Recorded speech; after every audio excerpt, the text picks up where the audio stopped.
Our gifts are God-given. Work that craft every single day and have the confidence and feel like you're great. Facts. Understand that it's not just you. He who is in me is greater than the world. So Amen. I need everybody around me to help me show my greatness. I had a good idea, but I feel like I wasted the money on this. It's barbers watching it, but I really don't know how. This is gonna get 66 views. I still am shocked.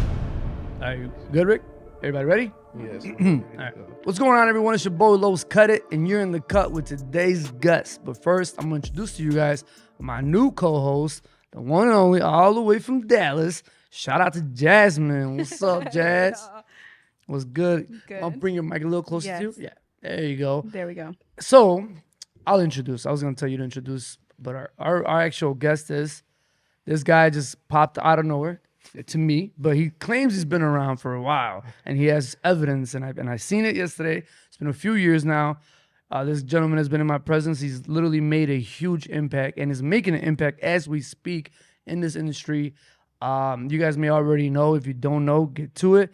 I'm gonna give a great shout out to my brother and welcome you, Devante AkA the Barber Plug. What up, D? What up, what up, what up? What's I good, am man? the barber plug. Not too much. Glad to be out here in Chicago with you. Yeah? It's a blessing. Hell yeah. Did you have a good time yesterday? Oh my goodness. Getting on stage, making a fool of myself. That's what I do best. So real quick, guys. Yesterday we had that's why you kind of hear it in my voice. We had a comedy show here at HQ, and we had about 7 comedians lined up. It was, a good hour and a half show, and Devante's like, I thought he was messing with me. I was like, yo. He's like, yo, can I go up there and do my skit? I was like, what?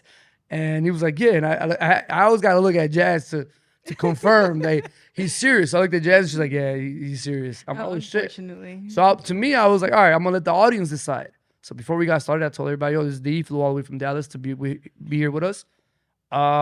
He says he has a skit. He's never done comedy in his life, but he's a funny guy. And everybody said, yeah. And you went up. And how do you rate what you did? Yeah. And how do you feel about what you did? Okay, so I never knew how tough it was actually doing stand-up. I was watching the guys that went before me and the girl, and I was like, man, like, I can do it way better than them. In my head, that's what I'm looking at. And I got up there and I was like, nobody's laughing at the stuff that I'm saying that I think is so funny. I got a couple laughs here and there, but I realize it's an art to it. Yeah. But let's talk about the real reason why you're here today, bro. Yeah, let's do it. The real reason, and I'm excited to know. This is why I didn't really want to talk about it too much off camera, but the Barber Plug. You got a new show now. It's called Clipper Shopping. Yeah. Is it Clipper Shopping with the Plug? She knows better than I do. Clipper shopping at the bar. Add the Barber Plug. All right. If you guys don't know, go on YouTube right now and search up Clipper Shopping at the Barber Plug with Jeezy. That episode's about 100,000 views already. Yeah. It's booming. And tonight we're dropping which one?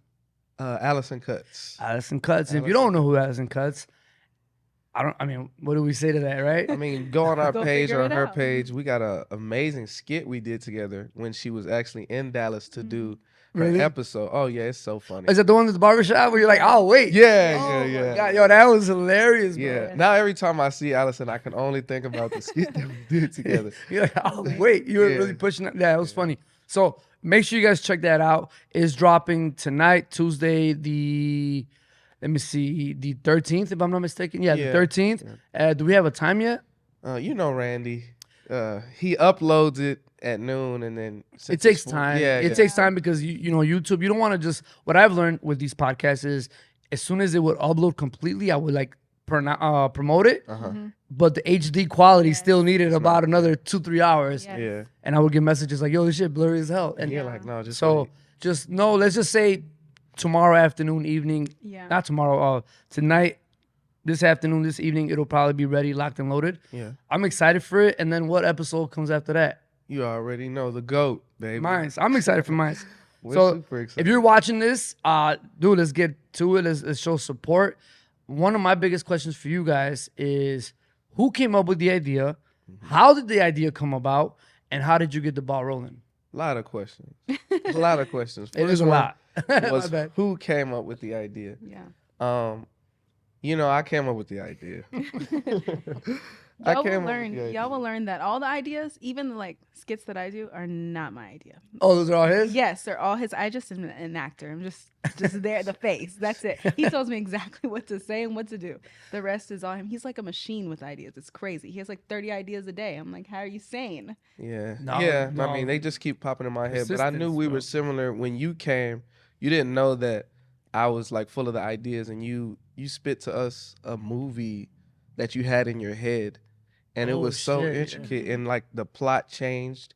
It was a nice little plot twist that actually grabbed my attention. And I mean, because I saw you on the Clipper 3 years ago, but Yeah. I never knew the person behind you know the Clipper who you were.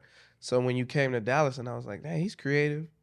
Then you already had a production that I had never seen. I was like, "Okay, I respect Los more now." Dope, man. Nah, So it's dope. Go ahead, keep going. back to your question. I had started kind of really getting into skits maybe about 8 months ago. Mm-hmm. I started to notice that when I showed my face on the Instagram page, I got a nice response. So to try to transition myself into more of the 50 Cent role kind of behind the camera, because I like to look at myself as a boss. Of course. I looked at our store and I was like, it's perfect and it's primed to be very similar to complex sneaker shopping. Easily, I could have been the host. You know what I mean? Brooks is amazing. Amazing. I like the way he, sets up his questions. He has the look, like, the urban look with the beard. Everything about Brooks is perfect for that role. Yeah. Cause you being in it, it would have probably been more of a funny laughter. You already know. Right? You already know. What I love about Brooks, at least how I felt when I was working with him, is that he doesn't overpower the people. Yep. Right? He lets everyone shine, and no matter what people have to say about certain tools, I mean, Brooks just accepts it, except for like Mr. Official's episode. When he kept forcing the Style craft. the style craft, and Style craft. Mr. Official gave it to him. He's like, "No, bro," and it's on the trailer. But so you thought of the idea, Yeah. and what was your first step? Yeah. Did he pitch it to you first? I think he maybe not first, but I pitched it to to Brooks first. Yeah, I think it was Because me and Brooks were really doing a lot of skits together. How do you guys know each other? We know each other through Jasmine. Jasmine and Brooks' now fiance. They went to high school together. Oh, okay. in Houston, In which Houston. is crazy. Yeah, so it was her birthday about 2 years ago. Mm-hmm. And he's the only white girl there. White guy. He's the only white guy there. She's black. Shout out to May. And he's telling me that he's a barber. And I'm like, I'm the barber plug. He keeps saying, like, nah, man, I go to this other supply store. I don't know about you. I was like, I'm gonna show you, bro. I really am. So when I opened up my store, because I was still doing routes trying to get the name of the barber plug out there, Mm-hmm. I happened to stumble upon the shop that he was cutting in. And I was like, see, bro, I'm here. I told you. And he started coming to the store, and he was just kicking it with me at first. I never knew that he was a creative. But then he showed me his TikTok, and he has like 40,000 followers on Nice. TikTok. He had a lot of skits, and I was like, oh, this is perfect. Like, I have a white guy that I can do skits with, so I can look more diverse. He's funny, he's handsome, and we started doing skits. And then when the idea came into my head, because I think I watched Kevin Hart's sneaker shopping episode one day at the store, because we have a TV at the store. I was like, wait, hold on, we can do that here. And I was like, Brooks, I want you to be the host. He's like, for real, bro? I was like, yeah. So then we did our first episode, and it was horrible. Talk to me about that. Who was your first guy? Terrible. It was Jeezy. It was still Jeezy. We DM'd Jeezy like 3 years ago when we first started. Kind of like I did with Official. Okay. And they both happened to respond. Anytime you offer somebody some free stuff for a little promo, usually they respond.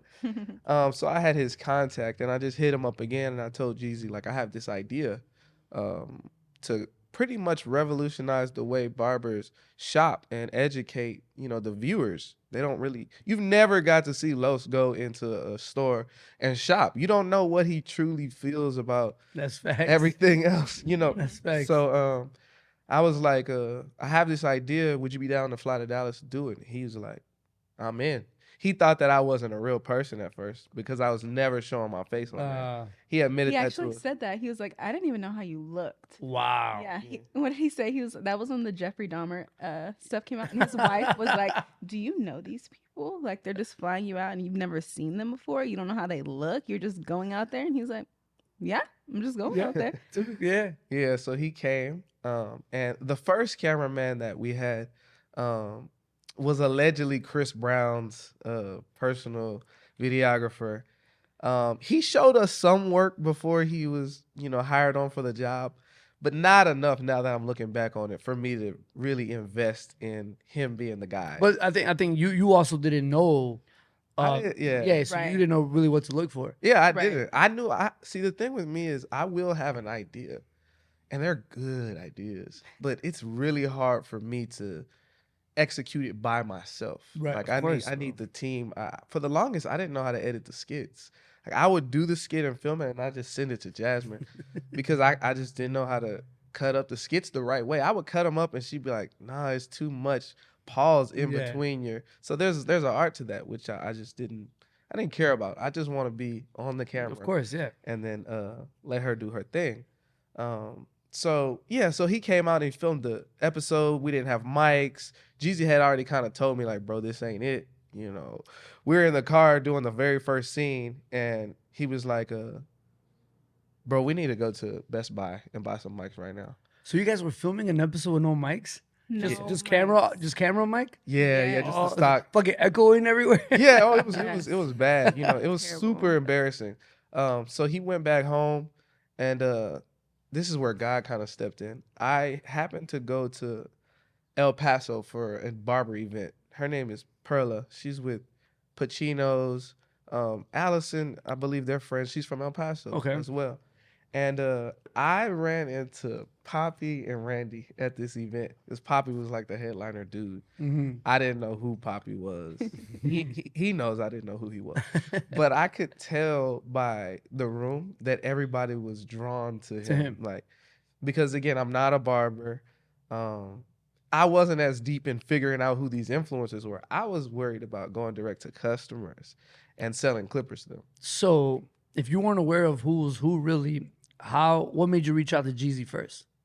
My best friend who's black told me, bro. It's an important part of it. I didn't even know who Jeezy was. You didn't even know who Yeah, Jeezy was? I didn't know who Jeezy was. When I told him I wanted to do this show, my best friend said that he was like the biggest barber on YouTube. He taught him how to cut hair. He learned from watching Jeezy.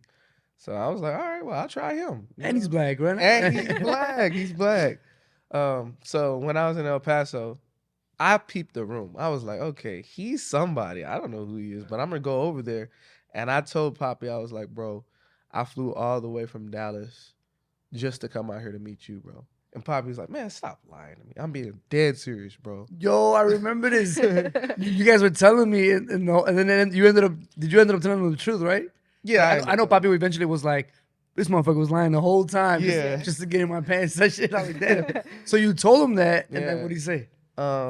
He was like not taking me serious. When I first met Poppy, he did not like me. What? Yeah, we couldn't connect. What do you think it was? He's actually an asshole if he doesn't know you.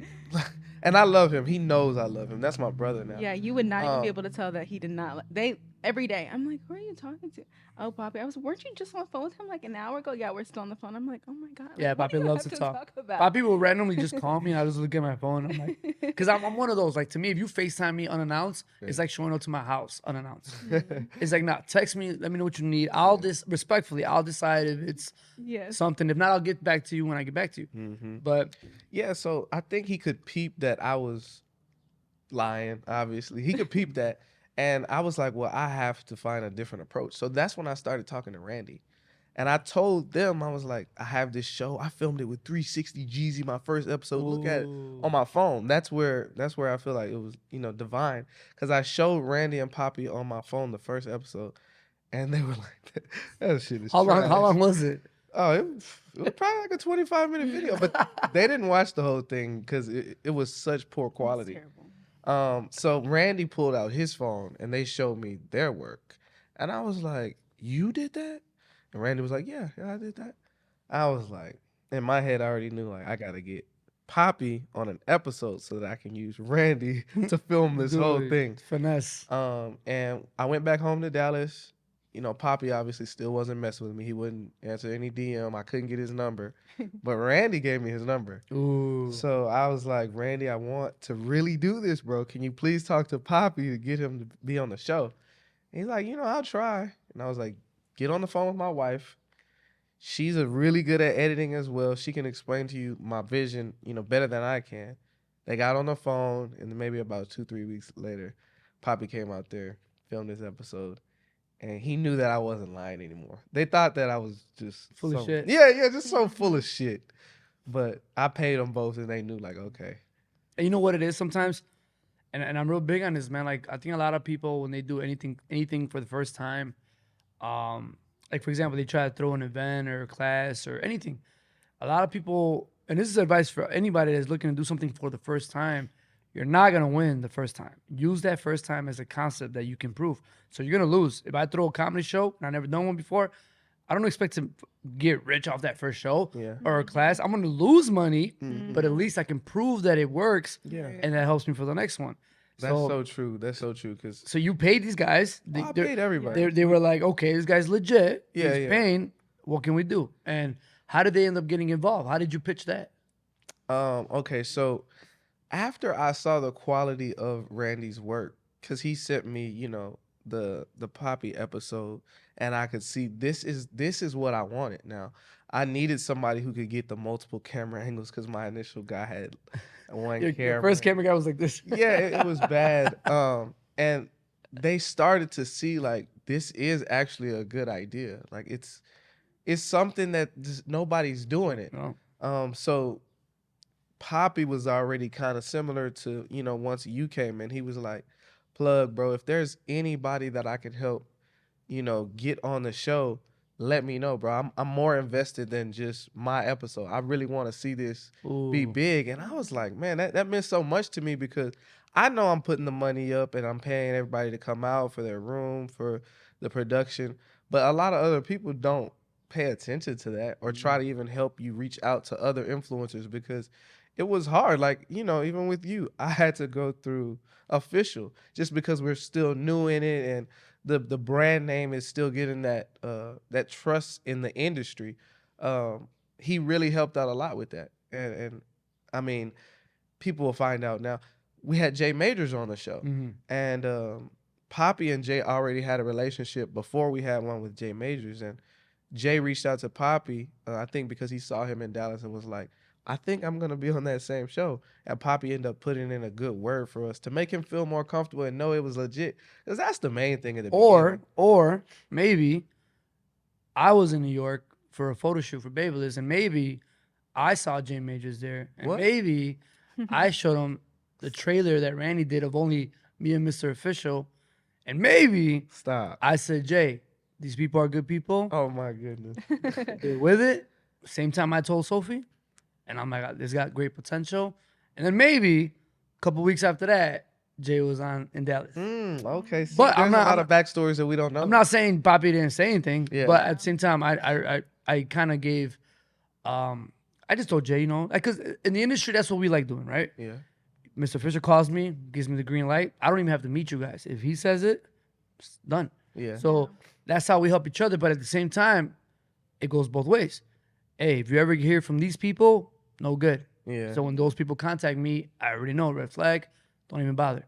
And anybody that's big in the industry that messes with each other, we all look out for each other. You know what I mean? So it feels good to be in that circle now. Yeah. You'll get it. The more you work with these people, bro, and what's crazy is it's gonna happen. Yeah. You just dropped one episode, it hit so hard. And I'm excited for Allison tonight. That's gonna be fire. Yeah, Allison is gonna be amazing. And I'm excited for my episode to come. Yeah. So what do you so season 1's done, 8 episodes.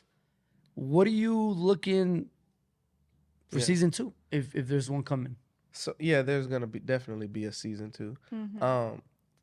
And I hate to give away so much information, but don't give away. Share. Maybe just like the possible location thing. So that's a good one. we want to expand and we will. to different cities across the U.S. And obviously, you can film as many episodes as you want in the Dallas location, but I want to give a different feel to the show by having it filmed in different cities. I really like when you get the, I don't know if it's called B or V-roll. Which one is it? B-roll with the letter B. With the B? A-B. Oh, okay. B-roll of the skyline of Dallas. Right. I So, love you it. know, if we could have some skyline of Chicago, skyline of Los Angeles, Miami, like Miami. some of the major cities, because again, like a lot of it is modeled off a complex with our own twist to it. I know they have different stores that they film it in, and then having different Host. different hosts, because there's an episode that you guys will see later that Poppy, he films that whole episode in Spanish with Victorino. I didn't know what they were saying. You know, You're just in the back like she's I'm on just in the fire. back like, yeah, I hope Yeah. that they're killing it. Like, again, playing my 50 Cent role.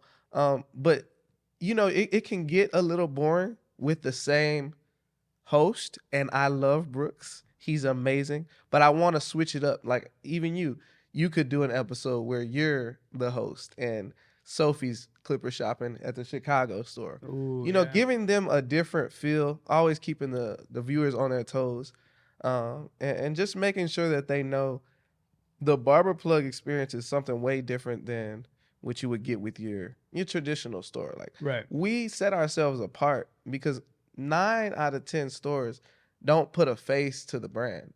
I always looked at this as, look, everybody can sell the same clippers. Like, I'm selling the same clippers that you could just go buy from the brand. You could go to Babylus.com, Wall.com, Andis.com and get it. But what can I do to set myself apart to make them want to buy it from me instead of them?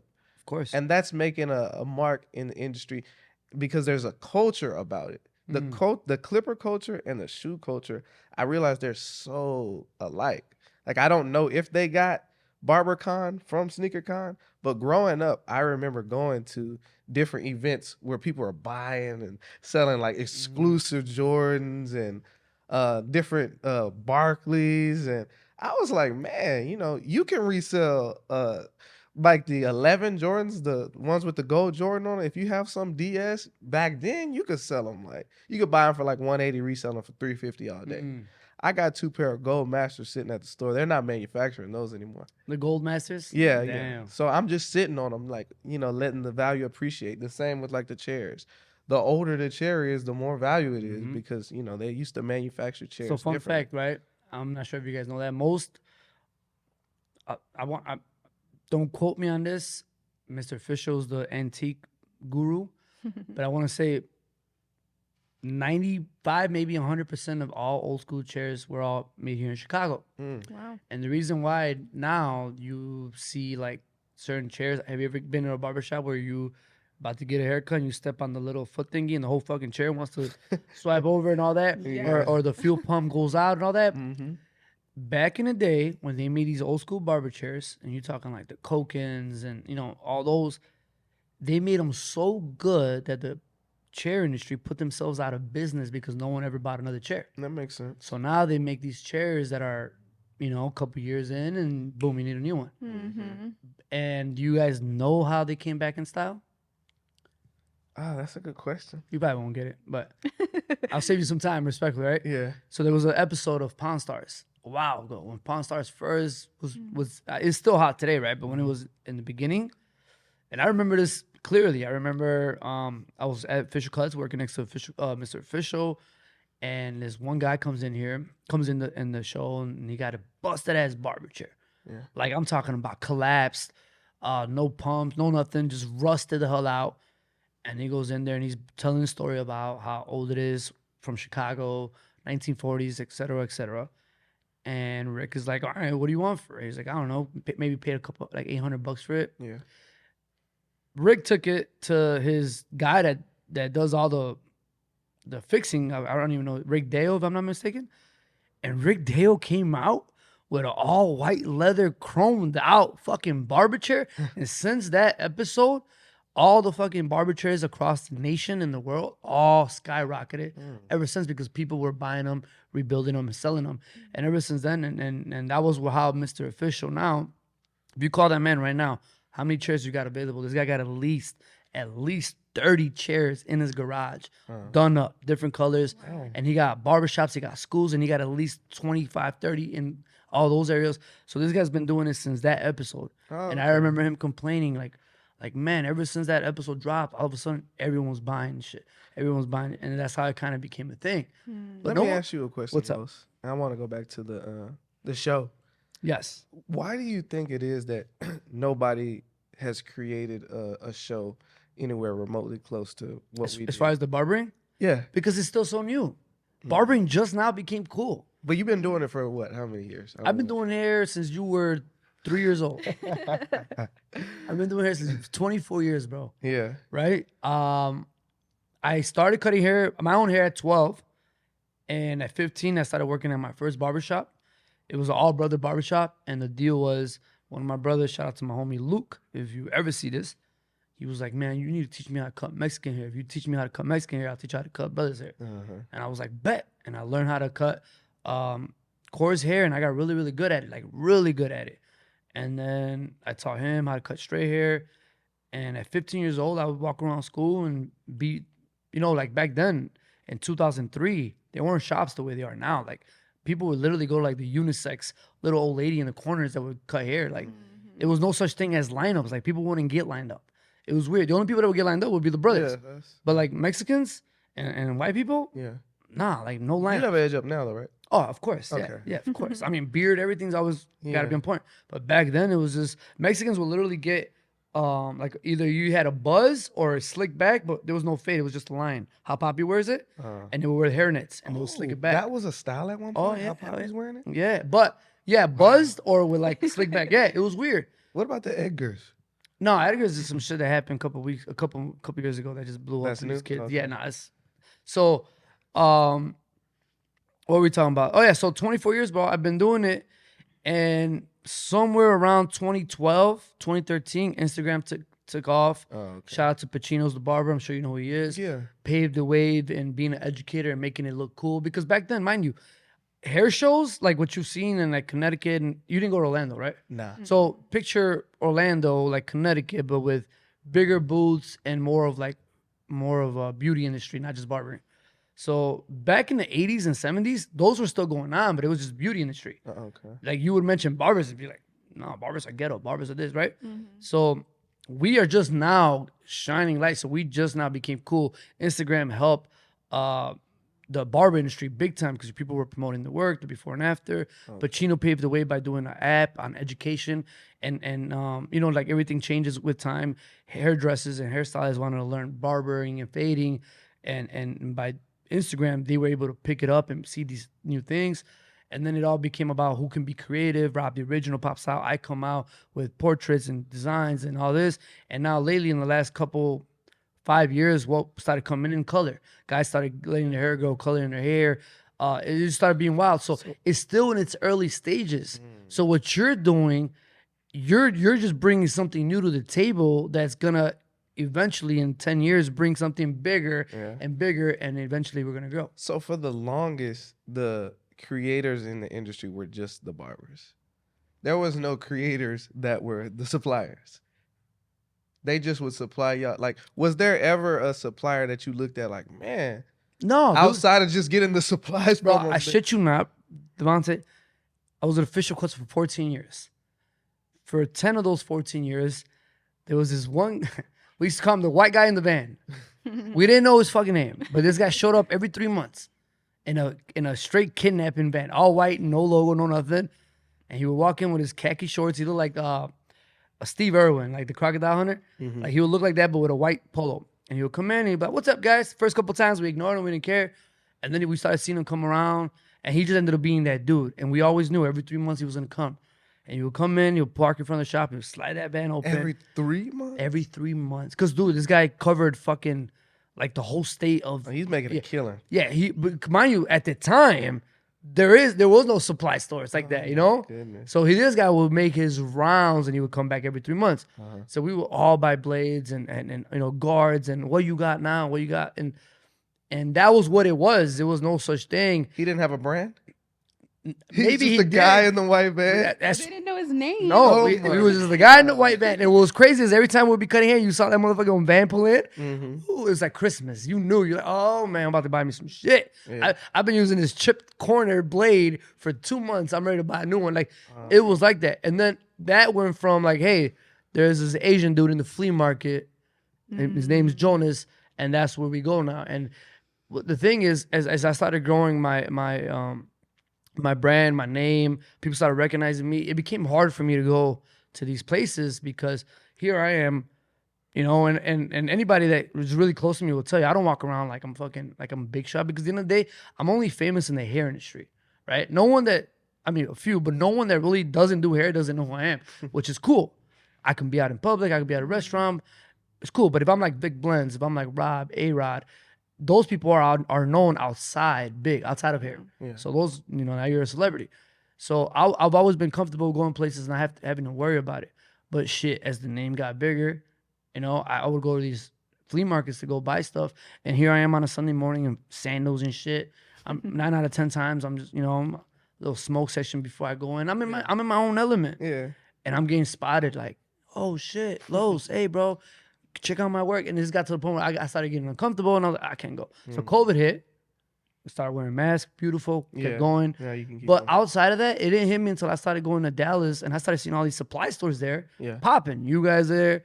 We got, you know, what was the other one that I went to? We don't know.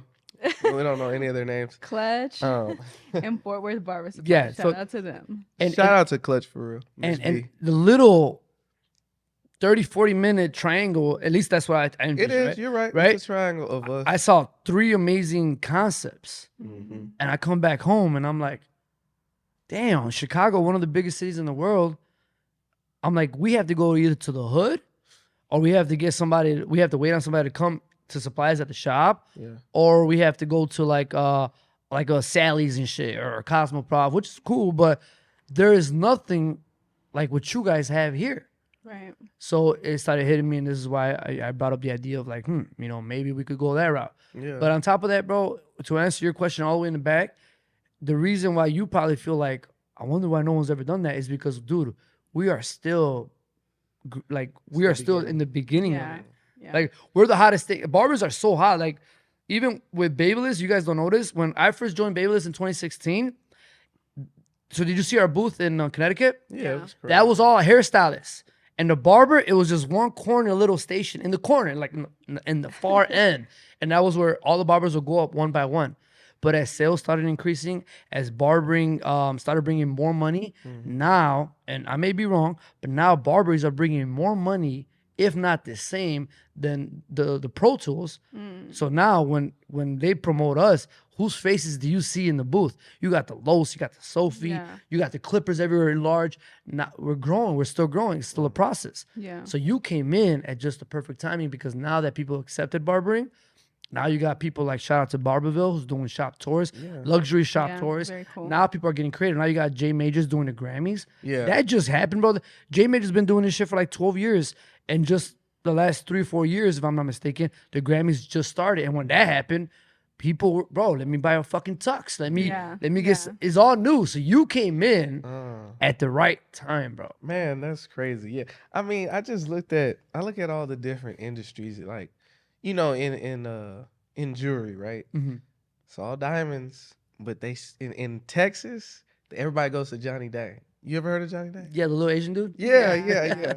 I mean, it's the same like with the car industry. Everybody buys their cars from Clay Cooley. Clay Cooley, he's selling Nissans, he's selling you know, Camry, but it's just the way you separate yourself. Like you with the same thing.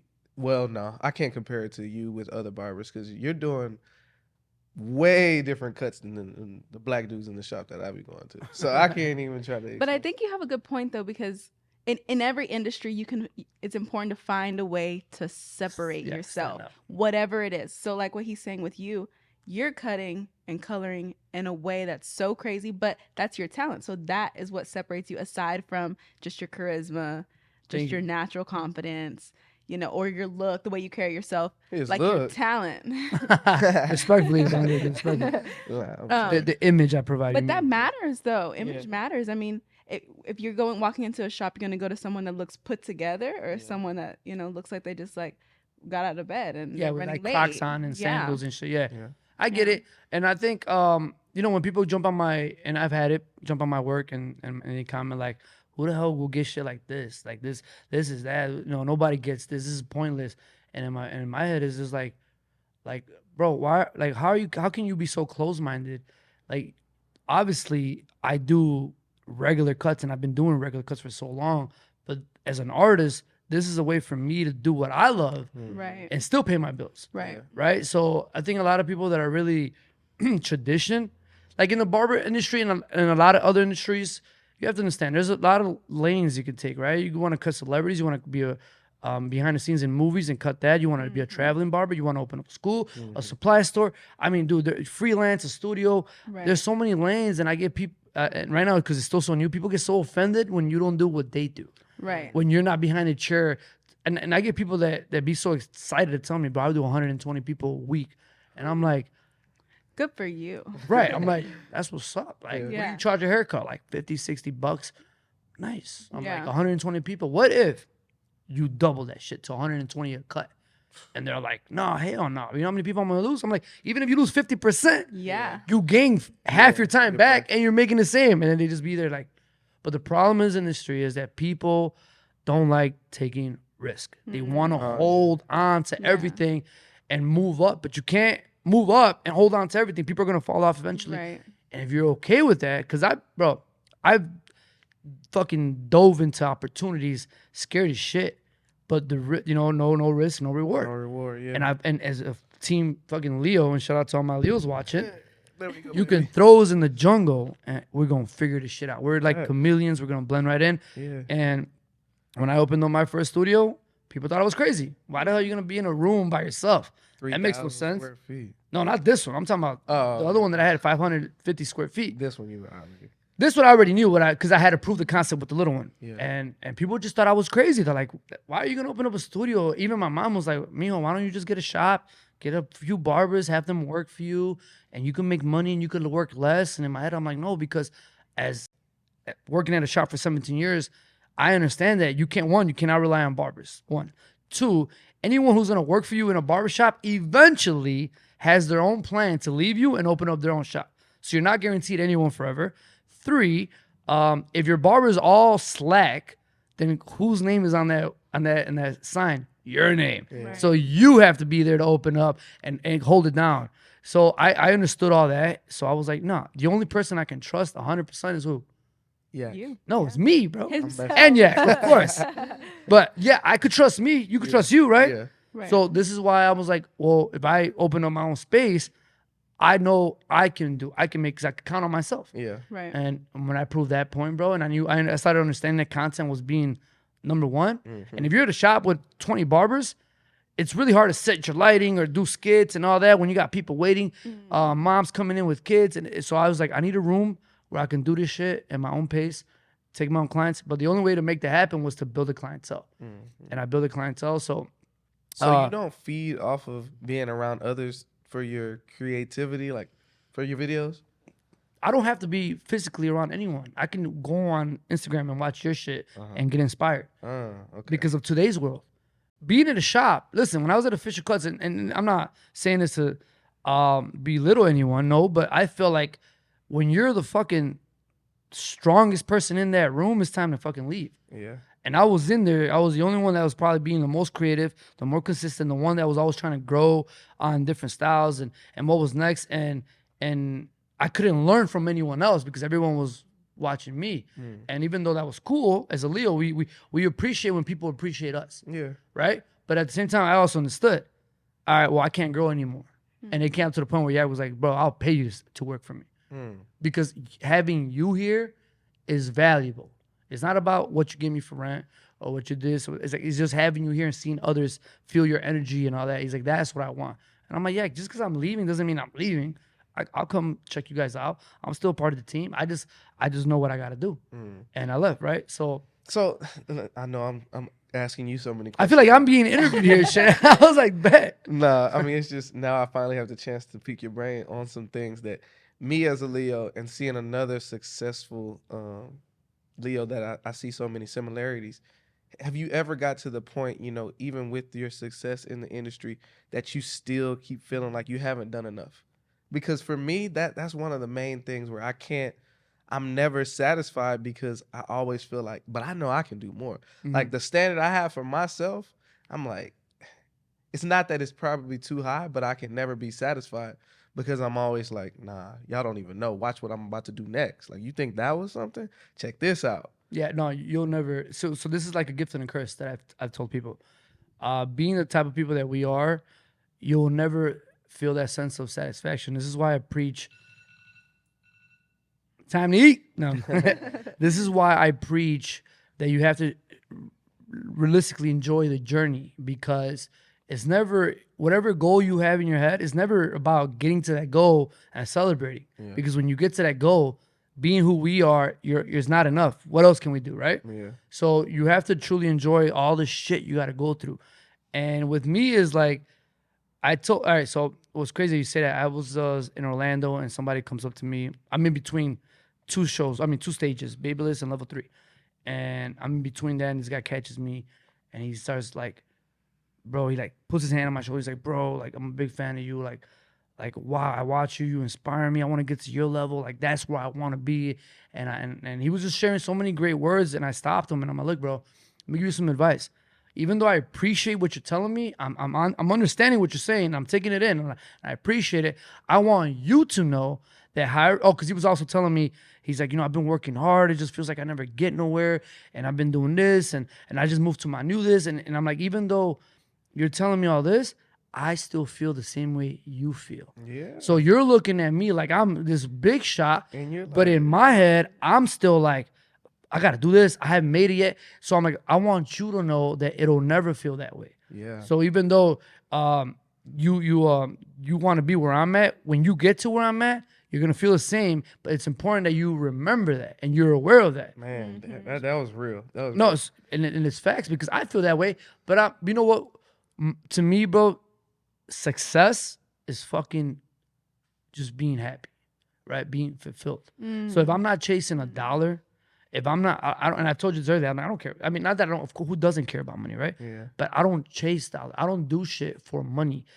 I was on this episode. I love the concept, and I decided to throw my time and my talent and skills to be a part of it, to make it, which is why you gave me the executive producer, because I'm part of it and I see it. And you were like, what's up? What am I doing? This was on me. If it does good, we'll talk for season 2. Right. Because it's not about the money, but if you focus on just real shit and being real and passion and just being an honest dude or a person, look at what the fuck I built. Look who I've become in hair, bro. Yeah. In hair. But I promise you, if I was a rock collector, or if I was trading baseball cards, or a chef, or a tattoo artist, I would have been a fucking beast at that too. Yeah. Yeah. And it's just, it is what it is. So I always tell people, like, if you're money hungry and you're chasing the dollar, you might get rich, but I promise you will not be happy.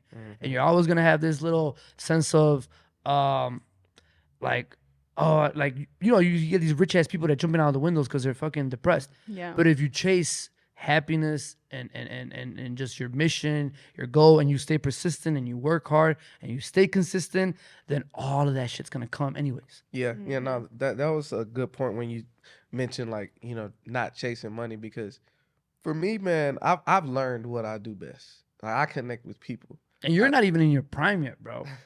I promise you, dude, your 30s, and anyone that's doing great in their 30s, ask them. 32 to 35 is your prime. For real? What? Yes. Are you just saying that because you're because that's where you are right now? No, so listen. So when did Jesus die? 33. Right. At 33 years old, when you're a kid, you have zero knowledge, but your physical body is like peak. You got no scars, no wounds, no stretch marks, nothing. When you're old, you're fucking knowledgeable. You know so much shit. Oh, yeah. But physically, you're weak, right? So at the age of 33, your mental and your physical align, which makes you your strongest you've ever been, the most aware, the most high conscious person. And this is why you got your people. I'll name them, bro. Your J majors and anybody you looked up to that's in their 30s will tell you it wasn't until I hit my 30s that I became that fucking dude. So if you're doing your shit at your age, That makes me so excited. imagine at 32 when you're. Here's the thing. All right, you're 27 now. Yeah. Think back to when you were 21, right? You were probably on your shit at 21, but now at 27, you look back, you're like, I could have been on my, And Yeah. at 21, look back in freshman year when you were 14. Yeah. You're like, I didn't know shit. No, yeah. You So make a at valid 30 point. fucking 3, you're gonna look back at 27 and you- be like, man. Yeah, Nah. that makes sense. It's exciting to hear that. I mean, again, though, for me, because I'm a Leo, and I always think I'm the best. Man, people are probably gonna be watching this like these guys are fucking straight lions over here, just straight. yeah. I mean, But- at 21, I was living in New York, getting Kyrie Irving signed to Rock Nation. So Nice. now that I'm 27, I learned I did accounting. I've done agent management. But like you said before, bro, if you're doing something for money, that's not going to last long. Like No you'll get fulfillment. burnt out. Yeah, there's no fulfillment. But when you find your purpose and then you can really like dive into that, you notice like how many people you can affect. Money will come regardless if you're living in your purpose and you have that fire and that tenacity inside of yourself. But there's no better reward than going to sleep at night and actually feeling joy. Because I feel like happiness, that does come and go.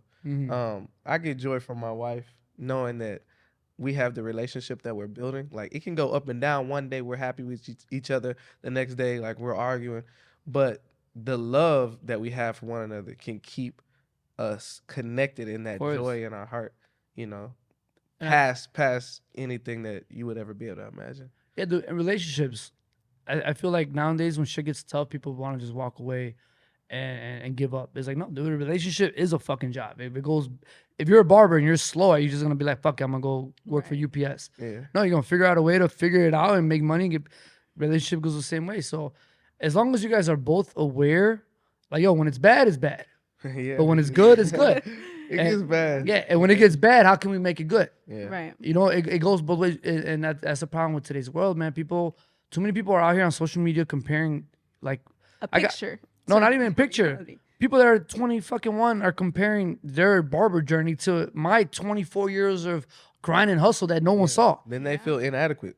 And I'm like, you can't compare, bro. You gotta live your own shit because at your age, at 27, even though right now you feel like, damn, I just did a new show and I killed it, bro. Who's to say that by 35 you won't be the next 50 Cent making fucking power episodes? Well, that's what I want to do, man. I was trying to tell Randy to move out to Dallas because Oh, I Papi really ain't want- allowing that shit. Yeah, I really It's like, want to. absolutely not. I really want to film a movie because I feel like we have good enough actors and like you're connected to enough people. I'm starting to build those relationships, and I can act. Oh, I know. So, yeah, we got the show, but nobody has a movie yet. We got to keep pushing the limits on it. But before we do that, understand this, right? So I was telling you Saturday when we were hanging out, and I was like, when you spread yourself so thin and you go so many places, and you haven't mastered one thing yet, what people tend to do is just run like this. But when you start clipper shopping with the barber plug, and you master that, now you go into another thing. So when you go to the other thing, you're elevating up. You're not going side to side no more. You're right. You're moving up. So don't take time. But you're young, Yeah. and by the time you want to do a movie, something else might be hot that might be like change your perspective and be like, wait a minute. Movie 2 years ago would have been cool, but now seeing how the industry changed, I think this will be better or that would be better. Everything has its time. Take your time. Yeah, I think that's the importance too of having mentors that you respect. Like, cause I mean, if Poppy would have been sitting here telling me that, I wouldn't have listened to him. I'm just playing. Respectfully, I'm Bobby. still messing with you through this podcast. Yo, you know he's gonna be watching this shit like I'm just saying this just to mess with him. He know I love him. But no, seriously, having people like bringing you on to, because when we watched that first episode, the 26-minute one, I was like, okay, that's cool. Because compared to what we had, I was like, this is way better. But you explained it like the audience engagement and the attention span has dwindled so much. You got to cut out a lot of that and that fat and stuff. So building a team, they're like you can be LeBron, but LeBron can't beat. He lost to the Spurs. They were like everybody was 10, 12 years older than him.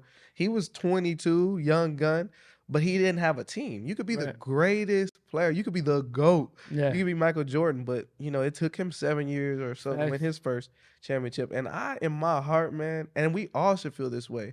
Like we're the greatest. Like the tools that have been given to us, our gifts are God given. It's your job to work that craft every single day and have the confidence and feel like you're great. Facts. And then understand that it's not just you. He who is in me is greater than the world. So Amen. I need everybody around me to help me show my greatness. Her greatness is shown every day because I decided we're going to sell clippers. She has greatness in designing a website and images, and she's beautiful. She can get on there and just show a clipper and get 40,000 views. Yeah. I can't just do that. But together, our greatness, it shows. No, dude, you guys stand out, man. It's so dope. Like, I see it. It's just the way you guys push everything. And I mean, I like to involve myself with people that have a lot of potential. And this is what always kept me, to still be 12 years in the industry and to somewhat still be relevant. Yeah. It's cool. It's not hard because a lot of people that came and went that were hot at one point, and you ask them, you go to their page now, and these motherfuckers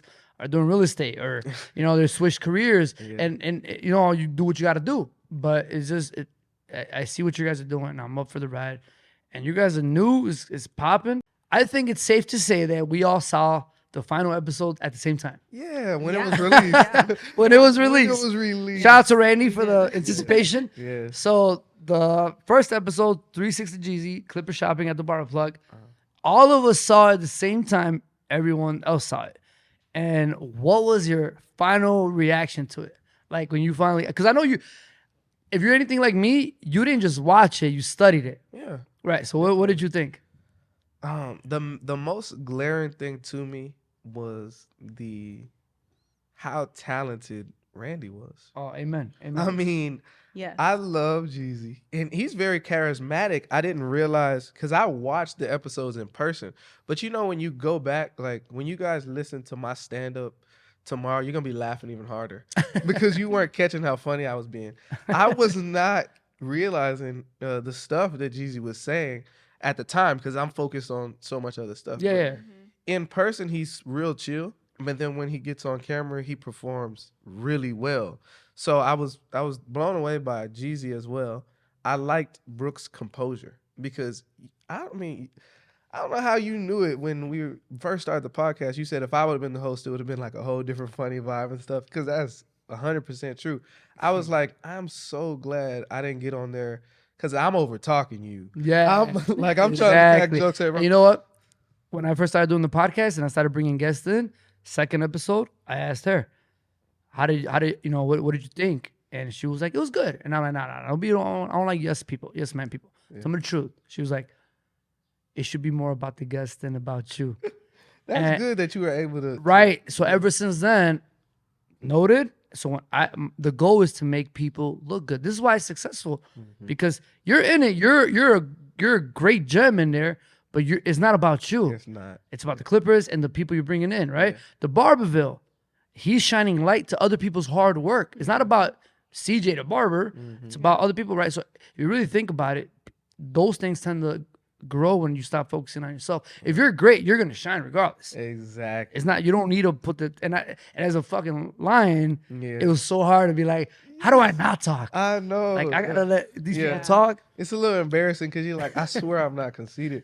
But at the same time, like I said, we recognize Terrible. greatness and we're like, man, I'm telling you, I can do a lot of stuff. I can hoop. I can sell clippers. I can do a lot. I just can't cook. She cooks everything. Nice. But so I promise, like I'm not just saying that about Randy just because that's my brother now. Mhm. But I hadn't seen other than the production you showed me where you had it was the verses. Yeah, the barber versus that Diego. one was off the Oh, chain. yeah, that one that was off was the really chain. good. Yeah, that one was off the I'm chain. glad you guys enjoyed it, dude. And see, that was a whole half hour. Yeah. But it was still so tight that I kept everybody in the loop that when you finished it, you were like, oh shit, I didn't realize I was here for a half hour. The original episode with Jeezy, I was 7 minutes in, and it felt like I was already watching this shit for a half hour. Yeah. And I was like, We actually we had an episode before the final Jeezy episode launched, and I had wanted to ask you, how did you think the first episode was gonna go? Because after we filmed the last episode with Victorino, me, Jasmine, Brooks, Poppy, and Randy we were at the Virgin Hotel in Dallas, and he was like, "This is my first rough draft of the first episode." We all sat there and watched it, and we were like, "This is so boring." wow. We were like, How it was- much different from what we A have now? lot. A big lot difference? different. It didn't. The biggest thing I think that helps is like those little transitions in between where he just like shows a clipper wall and there's like music Yeah. and there's like an animation. That was not in there yet. Oh, okay. So those little breaks from just them like talking the whole time was very helpful. And I think he cut out a lot of stuff too. Yeah. yeah. I was like, man, I had a good idea, but I feel like I wasted the money on this because I was like, this is gonna get 66 views because we're not in the algorithm. Like, I don't know who all these. Well, it's barbers watching it, but I really don't know how because we had that page as a family YouTube channel. We were YouTubing me, her, and our son, so we had subscribers on there, but they're not barbers. Barbers, right? So just to release it and it do that, I still am shocked. Like, it's not the end, but I'm not gonna lie. Mind you, we all watched it at the same time. So before I even knew what it was gonna be, in my head, I'm like, if we get at least like 250 to 500 Yes. views, Yes. it'll be we solid. can build Yes. off that. Yeah, we could build off that. But 100,000 views in Yeah. a week It doesn't was make sense. no, But but so you also had low expectations too. yes, only because I didn't know what it was. I didn't see. It'd be different about we would all saw the episode and we were like, oh, that's nice. Yeah. Let's drop it. Yeah, but we also We didn't know. We all saw it together. But I was glad it did it so well. Yeah. I could only hope that so I didn't get to read all the comments on YouTube. What's the feedback? I know you guys did. I did. I've read pretty much every single comment. Like 95% of all of the comments love it. Nice. Amazing, which that's a great percentage. There's a few people in there that are like stuck in their ways, like we don't need all this and this is too much and what is Jeezy wearing? But normal. But that's normal. But 5% or even like 3% out of all the comments, I mean, amazing feedback. They love the concept. Yeah, They're like love the the concept. barber industry needed this. yeah. Those are some of the comments that Yeah. make me feel like, man, So I mean, I think it's only gonna get better and better, man. As you get, as we as we get executive people producer. for season 2 and season 3, hopefully, and we get people that can better educate. Because I know, like, and I say this all the time, I have no shame. I work for Babyliss. To me, one of the bestest and fastest growing clipper company. But at the end of the day, I'm an artist, bro. You give me anything, I'm gonna make it work. Yeah. But there are people out there that can break a tool apart and put it back together, that can tell you all the specs and all that. That's just ain't me. Yeah. It ain't me. Now I can appreciate if I get someone like Dennis. Shout out to my brother Dennis, who is the dude behind all the clippers. If it was him and he breaks everything down and tells me, Los, this one comes with this and we switched this because of this, and I'm like, oh shit, dope, cool, give it to me. I'm still gonna create some fire with it, Right. Yeah. regardless. So I think some people when they watch that, they, like you said, they're stuck in their ways. They're just like very close minded. But there's gonna be people that you're gonna have on this show that are really gonna be educating people. And not just in clippers, but in product, but in brushes. Why is this brush better than this? Why is? And I think as things get better and people come up with newer products, it's just more an opportunity to be featured. Yeah, on the that's show. true. Yeah. That's true. And I think that's gonna be sick, man. I'm excited, bro. Addison, Yes. where are we watching this shit? Where are we watching this? I know Allison's episode is gonna be crazy. So you think that in season 2, further educating on, like, obviously the new tools that come out would be good? You know what I think? I'm really big. You know, if you go to my Instagram and you watch some of my skits, I like to do, like, you think this is a real conversation. Obviously it's not, but it's so not scripted. Because when you watch our show, you can tell this is a production. It's a show. You wouldn't think, like, you know, when you watch a movie now, they make it so real that it seems like this is real life. When you showed us your production for Versus, I liked the commentary that was given on what was happening. with this show, there's no implementation of that. Do you think there's space to put that in there? Like, say for instance, when Jeezy's shopping, he can be shopping, and then we cut to him commenting on the experience.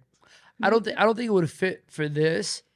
What I would probably recommend is to have, if you let's say you got like Jersey Shore, right? For example, they showing what's going on, and then they'll have like, let me draw more for like the actual show that we have, so you guys can paint a better picture. Picture everything that's going on, right? And Brooks is like, so what is your favorite Clipper? And then Jeezy's like, oh, I don't know, I like this one right here. It'll be cool to cut Jeezy in a room by himself and be like, you know, the reason why I like this Clipper is because, man, growing up, this is the first one that I had. It was dope. It means the world to me. Share a quick story, and then boom, come back to the show. Yeah, I like this Clipper right here, man. This brings a lot of good memories. All right, Barber Plug, let's get one for him. Yeah. So you're switching, you know, you're like filling in the story on that, instead of expecting him to talk about that at the moment. On the spot. On the spot, Yeah. right? Okay. So this is why it's important so when I did my show, I did the whole show. I was preparing for the battle. I filmed everything. I put the edit together, and then I sat back and watched it, and I told the story separately and just included that footage at the right places. And this is why when you watch it, if I'm giving you a rundown of what's going on, what was my thought process. So that'll be pretty cool, pretty important. So our barbers, because when I watch it, I see 70%, probably even 80% of the show to me is education on the tools. And then there's probably about 20% that's entertainment. Barbers are entertained by the education? For the most part, yeah. Oh, I okay. think a lot of barbers are, you know, stuck in their own ways. That, you know, I remember when I was at a shop, people would still have old clippers with the fucking wires are already sticking out, like blades are chipped, and they just don't know better because to them it's just a tool of hair. So if they watch an episode, they'll be like, "Oh shit, I didn't even know there was this many companies. Holy damn, why does everybody love this brand? Let me look it up."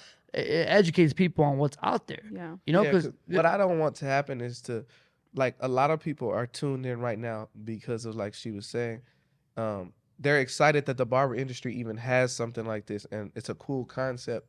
But once they realize the concept, you know, just the fact that it's out there and there's a concept, they're not as engaged or entertained anymore because I know that this is a concept.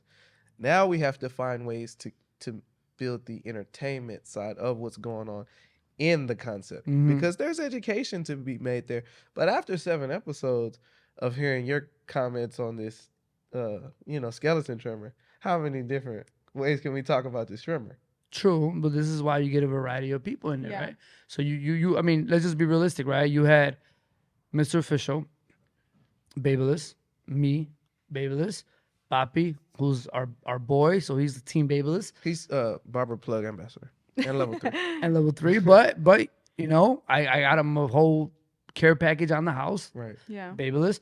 Addison got her a whole ass care package on the. So you're getting a lot of people that are affiliated together, which is cool. Yeah. But imagine now you get certain people from certain companies and have them educate every type of brand. You're right. Right, You're right. right. And new tools are constantly coming out.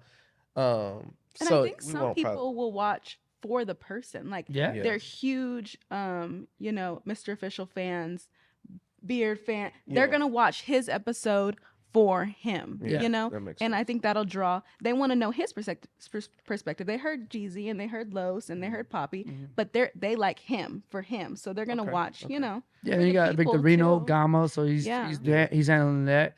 Brooks is obviously a big Stylecraft guy. was pushing it. Oh, You know what I my mean? goodness. So if you start to get, like we talked about this earlier, that you got brands like Wall and Andis. Yeah. Yeah. There are monster educators for Andis that I we personally didn't even know touch 'em yet. that are great friends.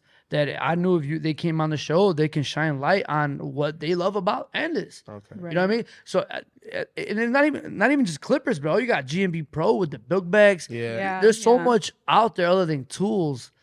Capes, illusion. Imagine bringing people to talk about just capes or having a cape section, Yeah. right? Yeah. I mean, dude, I'm like you. My mind just runs wild. Yeah. You And can I already don't tell. want to keep sharing and have people writing notes. I Like, know, because you they're know, gonna try to create. but something listen, like this. we're an hour and 7 minutes in. Dude, I mean, there's so much we could talk about, but we got to Yeah. Yeah. get the day going. Gotta watch the I- Allison episode. Yes, tonight we gotta get ready for that. I appreciate you guys coming all the way from Dallas, in Chicago. How do you like Chicago so far? Oh, Beautiful, beautiful mean, city. I mean, whenever we get our money right, we're gonna definitely have to get us a spot out here. Oh, okay. expansion. Oh, for sure. I mean, we're gonna keep the house in Dallas, but No, he's some talking about like buying a additional. place out Oh, here. Oh, expansion and a place. Yeah, I haven't seen a city this beautiful. I yeah, haven't Yeah, been to you really like Dubai, but man, it's yeah. beautiful. Dubai is Dubai. You know what I mean? Yeah, going Yeah. inside the water. Chicago is to my opinion, it's the nicest architecture Yeah. skyline. And the reason for that is because back in the day, 18 something, the Chicago fire that burned down the entire city. So it was rebuilt. So when they rebuilt it a lot nicer. Whereas in New York, it's an old city. Yes. Yeah. So yeah, it's just very cluttered and all that. I'm not sure if you guys were familiar with did you guys hit Michigan Avenue? Yes, we did. Right? So Yeah. fun fact, right? Michigan Avenue was actually if you pay attention to the lake, is Lake Michigan. Mm. Michigan Avenue was actually the shore back in the day before the Chicago fire. Wow. When it burnt down, they took all the debris, all that, dumped it into the lake, which extended all that, everything else outside of that. Mhm. So we have Michigan Avenue, and then we got Lakeshore Drive, which is the road that's by the lake. So all that was built on top of the old city. On top, yeah. Wow. Wow. So some fun facts. I know Some my shit. history. I literally I'm a tourist in my own city. I'll take these boat tours, these shop tours, because I'm a fan. And what's crazy is Ricky, he's never really been anywhere in the States. He grew up here, and and that's the problem with a lot of people that live in Chicago. I'm telling you guys, we live in one of the nicest cities in the whole nation and in the world. Yeah. And when Ricky started traveling, he went to Florida, he went to CT, and he was just like, bro, these cities ain't shit. Like Chicago's nice. And I'm like, Yeah. telling you, It because really is. even I'm though not the LA, type to give a city that much yeah, props. I'm even not. though LA is LA doesn't really have a skyline. We were comparing it because we Yeah. were just in LA about a just month ago, talking and about that. Yeah. I was asking her which one did you like better. She was like, "Oh, Chicago." It's Yeah, so dope. 100%. Yeah, it's so dope. So I'm a fan of it. So those guys, if you live here, if you've never been anywhere else, you live in one of the nicest cities in the world, go out and enjoy it, man. Enjoy that shit. It's there's so much to do. The Riverwalk, I mean, I could go on. The food is amazing. You guys already know. Yeah, it's But lit. if there's anything you guys could say to anybody watching right now about anything in life, relationship advice, or just, Leo advice, Yeah, you guys got those two cameras. Feel free. Who wants to go first? you got it. No, you got it, because I'm still thinking. That's so much pressure. It's like there's so many things I could say. So 4 years ago, I was living with my parents, with my son. He was probably a year old. Nah, it's 5 years ago, right? We were living with my parents. Our son was a year old. Had just moved from New York. We were in about $14,000 worth of credit card debt. She didn't have a job, and I transferred my job back. But I found that at your lowest points, that's when a man is defined. It's not in the times of when you're up and happy and everything's going well. Who you are and your character is built when you're down. So if you're living in the basement, if you just got evicted from your apartment, take it from me, you can change your life in a matter of 3, 4, 5 years. Because the best thing about being alive is not about what you did in the past. It's about your next move in life. Whatever you want to accomplish, just make your next move be your best move. Learn from me. You can be in a messed up situation, but if you have ambition and confidence and you have hard work and dedication, you mix that over a plate, that's going to be a real nice cake to eat for the rest of your life. So continue to stay motivated and don't let anything deter you from your dreams. Nice. Great. Very good. Jazz. To that point, I would just say every day, get a little bit better at something, whatever it is. It doesn't have to necessarily be your job. I mean, it could just be controlling your emotions, eating better, something with health, something with mental, spiritually. Every day, whatever you do, you should be a little bit better than you were yesterday. Oh, that's fucking facts. All right, y'all, man. Hey, Addison Cuts. Don't forget to watch it. Yeah. Drops tonight. Let's go. Tune Follow in, the baby. Barber Plug. I am Um, the Barber Plug. She is the Barber Plug. Those are the. Yeah, those are the @ names. I am the Barber Plug. All right, y'all. Hey, till next time. Let's go.